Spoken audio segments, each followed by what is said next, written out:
ಕೊಡಗು ಪ್ರಕೃತಿ ಮಡಿಲಿನಲ್ಲಿರೋ ಕಾಫಿ ನಾಡು.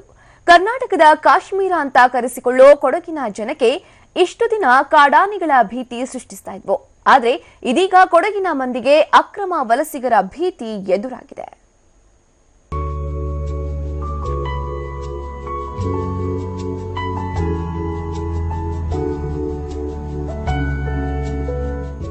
ವಿಶಾಲವಾಗಿ ಹರಡಿರುವ ಕೊಡಗಿನ ಕಾಫಿ ತೋಟಗಳಲ್ಲಿ ಮೈ ಮುರಿದು ಕೆಲಸ ಮಾಡಿ ಹಣ ಸಂಪಾದನೆಗೆ ದಾರಿ ಮಾಡಿಕೊಂಡಿರೋ ಕೂಲಿ ಕಾರ್ಮಿಕರು.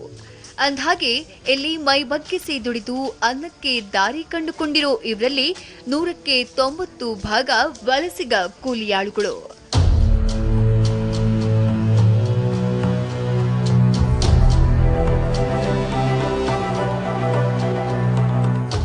ಹೌದು, ನಾವು ಈಶಾನ್ಯ ಭಾರತದವರು. ಅಸ್ಸಾಂ ಹಾಗೂ ಪಶ್ಚಿಮ ಬಂಗಾಳದಿಂದ ವಲಸೆ ಬಂದ ನಮಗೆ ನಿಮ್ಮೂರಲ್ಲಿ ದಯಮಾಡಿ ಕೆಲಸ ಕೊಡಿ ಅಂತ ಕೆಲಸ ಗಿಟ್ಟಿಸಿಕೊಂಡು ಬಾಳ ಬಂಡಿ ಎಳಿತಾ ಇರೋ ಇವರು ನಿಜಕ್ಕೂ ಭಾರತದವರ ಅನ್ನುವ ಅನುಮಾನ ಮೂಡಿದೆ. ಯಾಕಂದ್ರೆ ನಕಲಿ ಐಡಿಗಳೊಂದಿಗೆ ಬಾಂಗ್ಲಾದೇಶಿಗರು ಕೊಡಗು ಪ್ರವೇಶಿಸುತ್ತಿದ್ದಾರೆ ಎನ್ನುವ ಆರೋಪಗಳು ಕೇಳಿ ಬರ್ತವೆ. ಕೊಡಗಿನ ಕಾಫಿ ತೋಟಗಳಲ್ಲಿ ಕಾರ್ಮಿಕರ ಕೊರತೆ ಇದ್ದು ಇದನ್ನೇ ಬಂಡವಾಳ ಮಾಡಿಕೊಂಡ ಕೆಲ ಏಜೆಂಟರು ಅಕ್ರಮ ಬಾಂಗ್ಲಾ ವಲಸಿಗರನ್ನ ಕೊಡಗಿಗೆ ನುಗ್ಗಿಸ್ತಾ ಇದ್ದು ಕಾಫಿ ನಾಡು ಇದೀಗ ವಲಸಿಗರ ನಾಡಾಗಿ ಪರಿವರ್ತನೆ ಹೊಂದುತ್ತಾ ಇದೆ. ಕೆಲ ಏಜೆಂಟ್ಗಳ ಮೂಲಕ ನಮ್ಮ ಕೊಡಗು ಜಿಲ್ಲೆಯಲ್ಲಿ ಬಂದಿರ್ತಾರೆ. ಇವರು ನಮ್ಮ ಕೊಡಗು ಜಿಲ್ಲೆಯಲ್ಲಿ ಕೆಲ ಪ್ಲಾಂಟರ್ಸ್ಗೆ ಕಾರ್ಮಿಕರ ಕೊರತೆ ಇದೆ. ಆ ನಂಬದಲ್ಲಿ ತೋಟಗಳಲ್ಲಿ ಸೇರ್ಕೊಂಡಿರ್ತಾರೆ. ಅದಲ್ಲದೆ ಅವರಿಗೆ ಬೇಕಾದ ಕೆಲ ಸೌಲಭ್ಯಗಳನ್ನು ಇಲ್ಲಿಯ ಲೋಕಲ್ ವ್ಯಕ್ತಿಗಳು ಮಾಡಿಕೊಡ್ತಾ ಇದ್ದಾರೆ. ಏನಂದರೆ ಆಧಾರ್ ಕಾರ್ಡ್ ಇರ್ಬೋದು, ರೇಷನ್ ಕಾರ್ಡ್ಗಳಿರ್ಬೋದು, ಐಡೆಂಟಿಟಿ ಕಾರ್ಡ್ಗಳಿರ್ಬೋದು, ಇತ್ಯಾದಿ ಸೌಲಭ್ಯಗಳನ್ನು ಕೆಲ ಲೋಕಲ್ ವ್ಯಕ್ತಿಗಳು ಅವರಿಗೆ ಮಾಡಿಕೊಡ್ತಾ ಇದ್ದಾರೆ. ಕೊಡಗಿನಲ್ಲಿ ಸುಮಾರು 25,000ಕ್ಕೂ ಹೆಚ್ಚು ವಲಸಿಗ ಕಾರ್ಮಿಕರಿದ್ದು ಅವರಲ್ಲಿ ಬಹುತೇಕರು ಬಾಂಗ್ಲಾದೇಶದಿಂದ ವಲಸೆ ಬಂದಿದ್ದಾರೆ ಎನ್ನುವ ಆಘಾತಕಾರಿ ಮಾಹಿತಿ ಸಿಕ್ಕಿದೆ.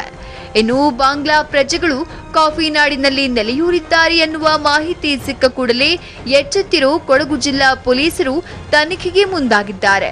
ಕೊಡಗಿನಲ್ಲಿ ನೆಲೆಸಿರೋ ಕಾರ್ಮಿಕರು ಎಲ್ಲಿಂದ ಆಗಮಿಸಿದ್ದಾರೆ, ಉತ್ತರ ಭಾರತದಿಂದ ಬಂದವರೆಷ್ಟು, ಬಾಂಗ್ಲಾದಿಂದ ಕದ್ದು ನುಗ್ಗಿದವರೆಷ್ಟು ಅನ್ನುವ ಮಾಹಿತಿಗಳ ಬೆನ್ನು ಹತ್ತಿದ್ದಾರೆ. ಇದರಲ್ಲಿ ಕೆಲವೊಮ್ಮೆ ಏನು ಮಾಡ್ತಾರೆ, ಇಲ್ಲಿ ಅಸ್ಸಾಂ ಮತ್ತು ವೆಸ್ಟ್ ಬೆಂಗಾಲಿಂದ ಬಂದಿದ್ದಂಥ ಮಾಹಿತಿ ಕೊಡ್ತಾರೆ. ಅವರು ಏನು ಡಾಕ್ಯುಮೆಂಟ್ಸ್ ಕೊಡ್ತಾರೆ ಗೊತ್ತಿಲ್ಲ ನಮಗೆ.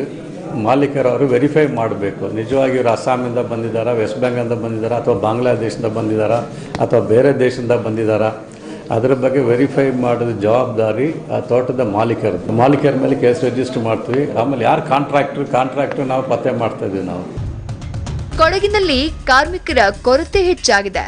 ಅಲ್ಲದೆ ಸ್ಥಳೀಯ ಕಾರ್ಮಿಕರು ಹೆಚ್ಚು ಕೂಲಿ ಕೇಳುವುದರಿಂದ ಹೊರ ರಾಜ್ಯದ ಕಾರ್ಮಿಕರಿಗೆ ತಮ್ಮ ತೋಟದಲ್ಲಿ ನೆಲೆ ನೀಡುತ್ತಿದ್ದಾರೆ.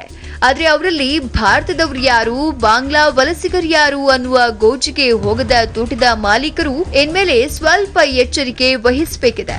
ಜೊತೆಗೆ ಪೊಲೀಸರು ಕೂಡ ತೋಟದ ಮಾಲೀಕರ ಮೇಲೆ ಗಮನ ಇಡಬೇಕಿದೆ. Manjunath KB, TV9 Kodagu.